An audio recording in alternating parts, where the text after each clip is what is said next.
Precautions. ఇప్పుడు ఆ శివలింగం, మామూలుగా శివలింగం అంటే మనకు అందరికీ ఒక నున్నమైనటువంటి రూపంలో ఉండేటువంటి శివలింగ స్వరూపం మనకు కనిపిస్తుంది, అది మనకు గోచరిస్తుంది ఎక్కడికి వెళ్ళినా.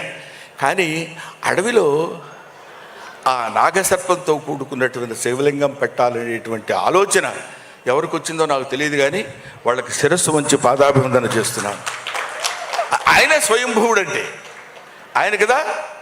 నిజానికి ఒక అద్భుతమైనటువంటి శివస్వరూపం అదే కదా. అక్కడికి వెళ్ళి ముఖ్యంగా భక్తుడిగా ట్రాన్స్ఫర్మేషన్ చెందిన తర్వాత ఆ పాట మనం ఇందాక చూసాం.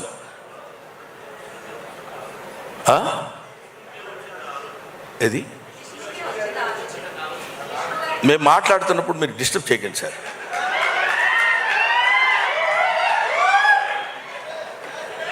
తీసుకో.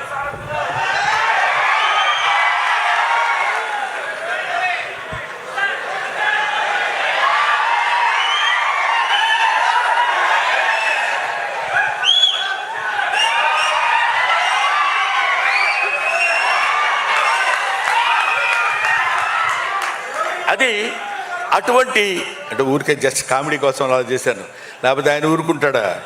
ముక్కల ముక్కల కింద నరికేస్తాడు, మామూలుడు కాదు. నాకు తెలుసు, అది మీకు తెలుసు, అది వేరే సంగతి. కానీ అటువంటి ఇక్కడ ప్రతిదీ మనం నాకు తెలుసు నేను ఎక్కువ మాట్లాడుతున్నానని.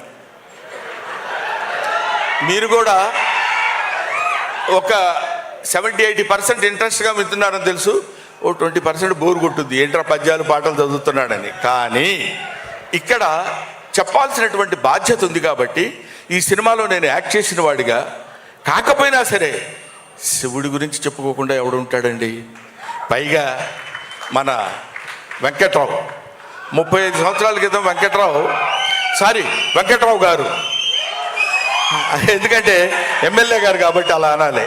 మేమిద్దరం కో-ఆర్టిస్టులం సత్యాగ్రహం అనే సినిమాలో కలిసి నటించాం. ఈ గుంటూరు నాకు బాగా పరిచయమైనటువంటి స్థలం. ఈ గుంటూరులో ఏది ఎక్కడ ఉంటుందో మాకు తెలుసు, ఓవర్ బ్రిడ్జ్ ఎక్కడ ఉంటుందో, నాగశంకర్ ఎక్కడ ఉంటుందో, జిన్నా టవర్ ఎక్కడ ఉంటుందో అన్నీ తెలిసిన వ్యక్తిని. నేను ఇక్కడ చదువుకున్నాను. ఒక్క మాటలో చెప్పాలంటే ఈ ఊరు వచ్చి లారీలకి పెయింటింగ్ కూడా వేశాను నేను. సరే, అదో పద్ధతి. ఇది చెప్పడానికి ఎందుకే ఎంతసేపు అరుస్తున్నావు అనుకోవచ్చు మీరు. ఇది నీ చేత మోహన్ బాబు గారిని అభ్యర్థించి ఇక్కడ తీసుకొచ్చి ఇక్కడ ఈ కార్యక్రమం నిర్వహించవలసిందిగా నీలో ప్రవేశించిన వాడు మన కోటప్పకొండవాడు ఉన్నాడు.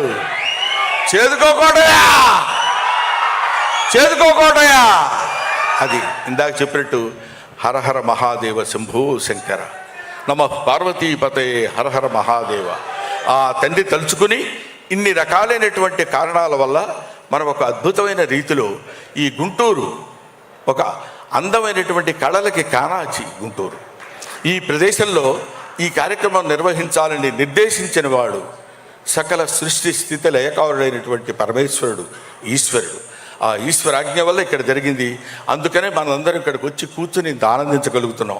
ఇందాక ఆయన చెప్పినట్టు ఇది లైవ్లో చూస్తున్నటువంటి వాళ్ళకు కూడా పరమ పవిత్రమైనటువంటి భావన కలిగి ఎంతో ఆనందాన్ని, ఆశీస్సుల్ని భగవంతుడు అందిస్తాడని కోరుకుంటూ మీరు ఈ సినిమా చూడండి, తప్పకుండా దిగ్విజయం చేయండి అని నేను మనస్ఫూర్తిగా కోరుకుంటూ, సినిమా చూసి సినిమా దిగ్విజయం చేసి డబ్బులు సంపాదించి మోహన్ బాబు గారికి ఇచ్చేద్దాం అది కాదు.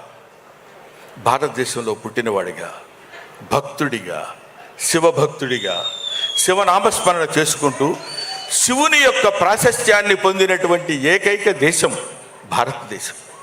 ఈ భారతదేశపు ఖ్యాతిని నలుమూలలా వ్యాపించే విధంగా చేస్తే అది మనకి పుణ్యం, మన భారతదేశంలో పుట్టినటువంటి నటీనటుల పుణ్యం, మోహన్ బాబు విష్ణు పుణ్యం. Thank you very much.